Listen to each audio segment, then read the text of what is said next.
너희는 합당한 방식으로 합당한 때에 합당한 이유로 나를 사랑하지 않는다면 내가 화내리라는 이야기를 들어왔고, 나를 질투하는 신인이 내가 요구한 방식이나 모양이나 형태가 아닌 다른 식으로는 너희의 사랑을 받아들이지 않으리라고 들어왔다.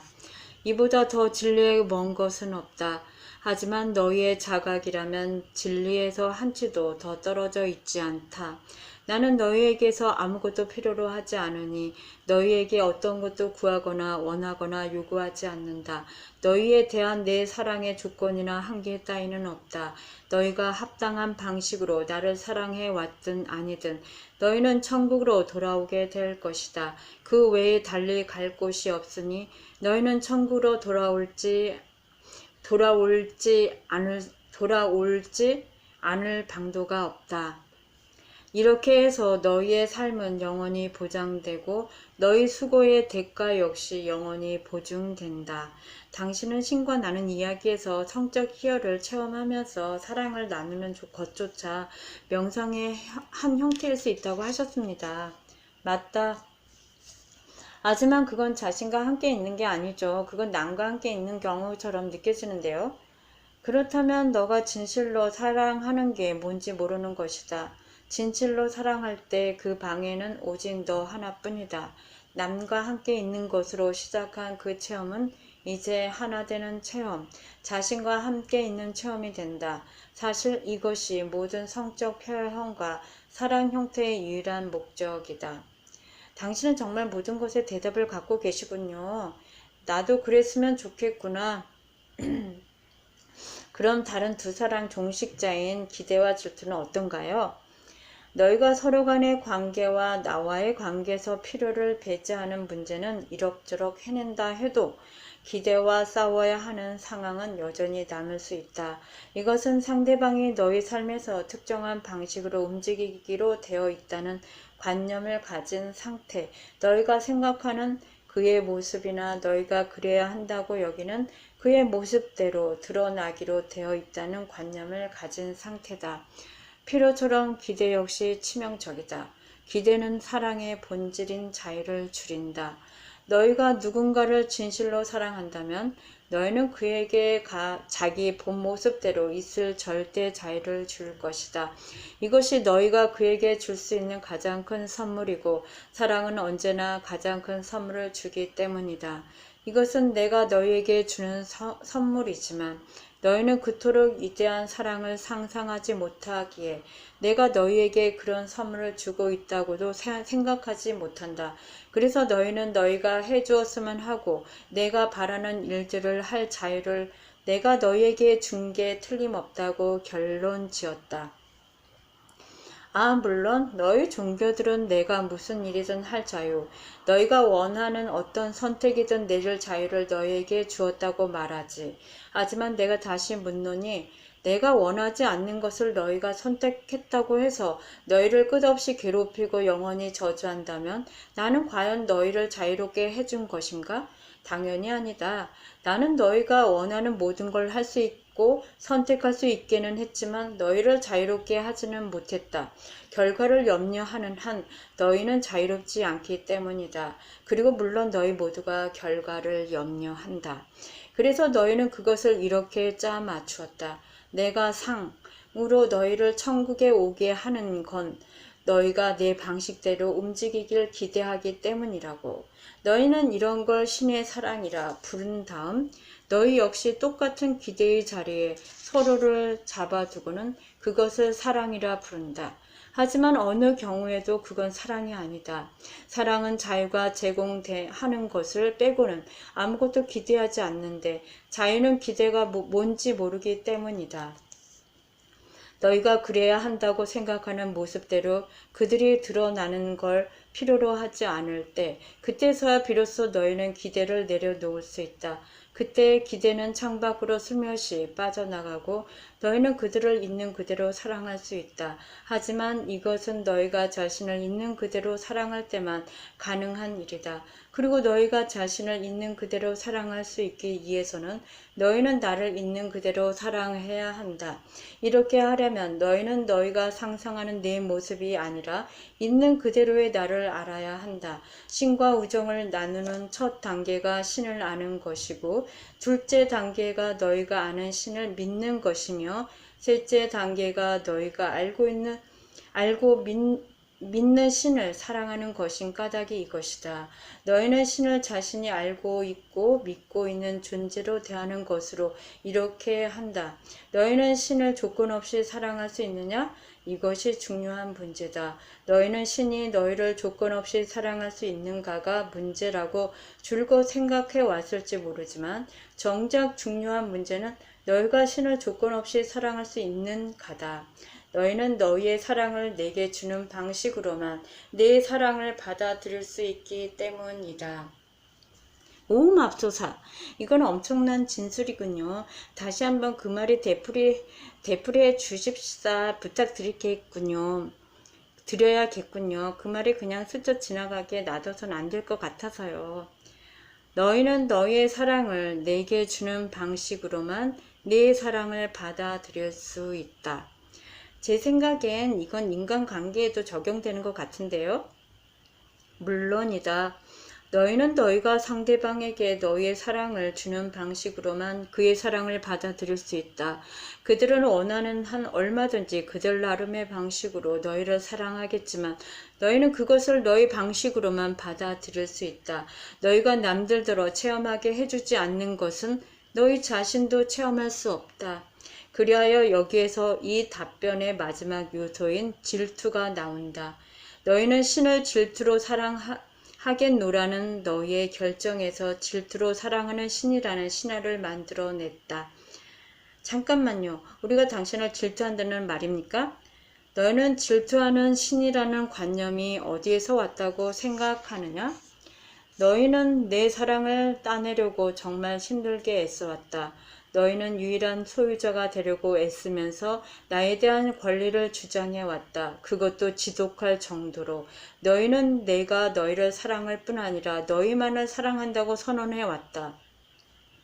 너희는 선민이고 신의 가호를 받은 국가이며 유일한 참된 교회다. 그리고 너희는 질투심에서 스스로에게 부여해 온 이런 지위를 지키려고 바짝 경계한다. 만일 누군가가 신은 모든 사람을 똑같이 사랑하고 모든 믿음을 받아들이며 모든 나라를 껴안는다고 주장하면 너희는 그것을 불경이라 일컫는다. 너희가 말하는 사랑 방식이 아닌 방식으로 신이 사랑할 때 너희에게는 신의 사랑까지도 불경에 해당되는 것이다.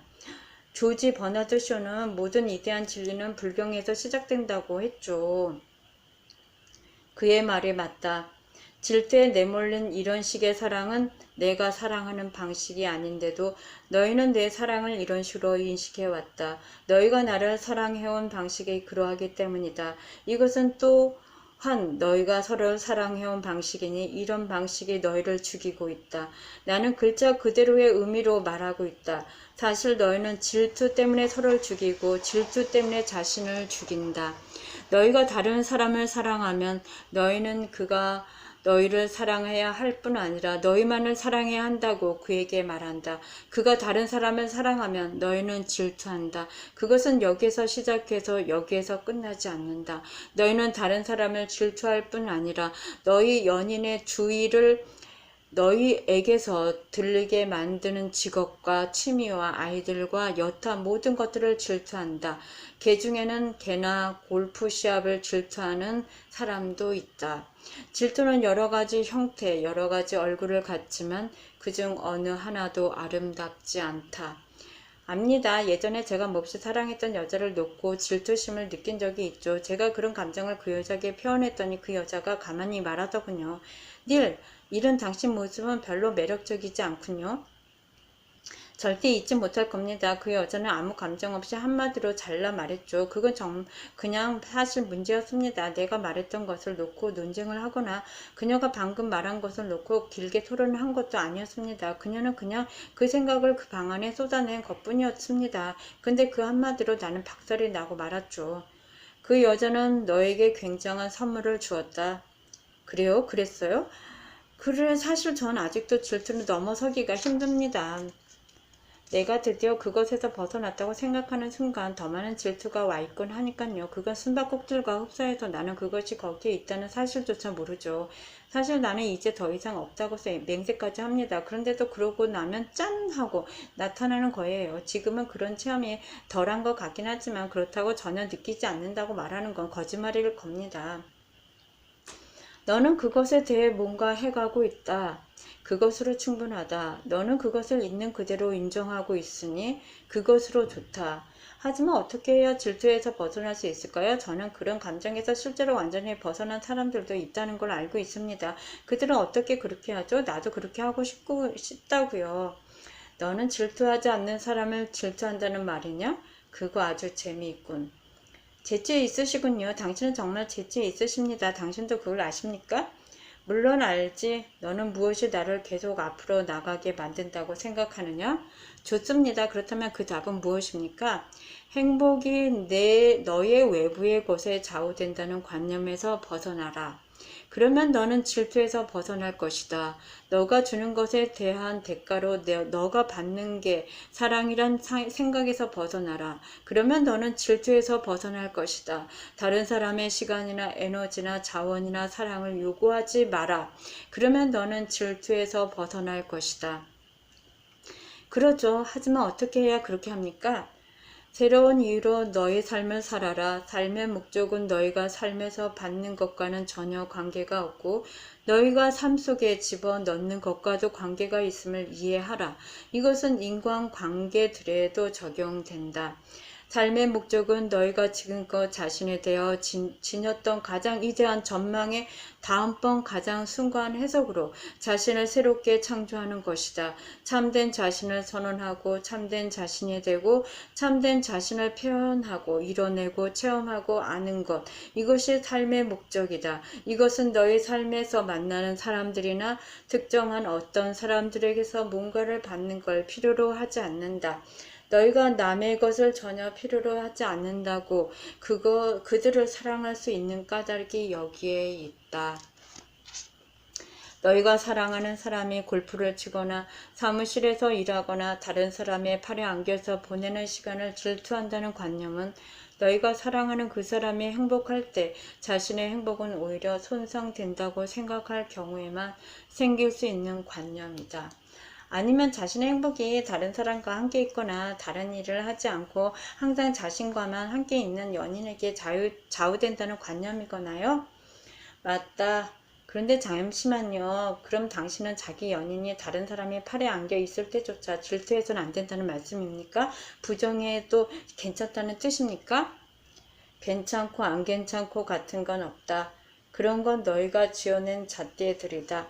너희는 앞으로 나가는 데 따라서 그런 잣대들을 만들어내기도 하고 그것들을 바꾸기도 한다.